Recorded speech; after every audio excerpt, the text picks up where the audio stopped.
இடம்பெற்றுக் கொண்டிருக்கிறது. அதனை தொடர்ந்து உங்களுக்காக இந்த நாள் வாழ்க்கையில மறக்க முடியாத நாள் அப்படி என்று சொல்லித்தான் சொல்லணும். ஏதோ வாழ்க்கையில 0.01 ஒரு வீதத்தை சாதிச்சிட்டணும் என்ற ஒரு நம்பிக்கை மனதில் தோணிச்சுது. சான்ஸ்ன்றது கிடைக்கிறது சரியான கஷ்டம். அதை பயன்படுத்திட்டு போயிடணும். அப்படி பல சான்ஸ் கிடைக்கலையும் வாழ்க்கையில பல சான்ஸை மிஸ் பண்ணினதுல நானும் ஒருத்தன். இந்த வாய்ப்பை கண்டிப்பாவே யூஸ்ஃபுல்லா பயன்படுத்தினேன் நான் நம்புறேன். இன்றைக்கு யாழ்ப்பாணத்துல இந்தியாவின் பிரம்மாண்ட காலிக் பிரியாணி ஷாப்பை ஓபன் பண்ணியிருந்தாங்க.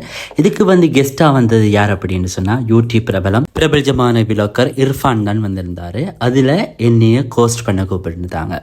திடீரென்று ஒரு வளைப்பு வந்த சான்ஸை மிஸ் பண்ணக்கூடாதுன்னு சொல்லிட்டு மார்னிங்கே வீட்டை இருந்து வெளிக்கிட்டு வெறும் 30 மினிட்ஸ்ல ப்ரிப்பேர் பண்ணிட்டு கோஸ்ட் பண்ணியிருந்தேன். எதிர்பார்க்காத அளவுக்கு பிரமாண்ட நிகழ்ச்சியா இருந்துச்சு.